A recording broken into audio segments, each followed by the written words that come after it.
ஜென்ம ராசி நேயர்களே, உங்கள் ராசிக்கு லாபஸ்தானத்தில் குரு பகவான் சஞ்சரிப்பதால் பண வரவுகள் சாதகமாக இருந்து உங்கள் தேவைகள் அனைத்தும் பூர்த்தியாகக்கூடிய ஒரு நாட்களாக வருகின்ற நாட்கள் இருக்கும் என்றாலும், ஜென்ம ராசியில் சூரியன் 2இல் செவ்வாய் சஞ்சரிப்பதால் பொதுவாக எதிலும் சற்று பொறுமையோடு இருப்பது நல்லது.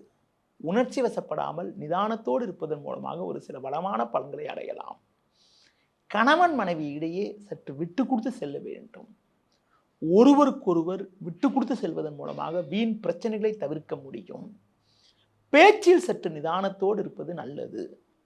தொழில் வியாபாரத்தில் லாபங்கள் சாதகமாக இருந்தாலும், அதாவது போட்ட முதலை எடுக்கக்கூடிய ஒரு வாய்ப்புகள் உங்களுக்கு இருந்தாலும், வேலையாட்களுடைய ஒத்துழைப்பானது அவ்வளவு சிறப்பாக இருக்காது. ஒரு சில நேரங்களில் வேலையாட்களால் வீண் பிரச்சனைகள் ஏற்படலாம். குறிப்பாக மறைமுக எதிர்ப்புகள் ஏற்படலாம் என்பதால் ஒவ்வொரு விஷயத்திலும் சிந்தித்து செயல்படுவது, யோசித்து செயல்படுவது, சற்று கவனத்தோடு செயல்படுவதன் மூலமாக ஒரு சில வளமான பலன்களை அடையக்கூடிய ஒரு வாய்ப்புகள் உண்டு. வேலைக்கு செல்பவர்களுக்கு வேலை பளு சற்று கூடுதலாக இருந்தாலும் உங்கள் தனித்திறமையால் எதையும் சமாளிக்கக்கூடிய ஒரு பலமானது உங்களுக்கு ஏற்படும். இந்த வாரத்தில் குறிப்பாக எந்த நாட்கள் உங்களுக்கு ஒரு சாதகமான நாளாக இருக்கும் என பார்க்கின்ற பொழுது 24 ஞாயிறு, 28 வியாழன், 29 வெள்ளி ஆகிய நாட்கள் மிகவும் சாதகமான நாளாக இருக்கும்.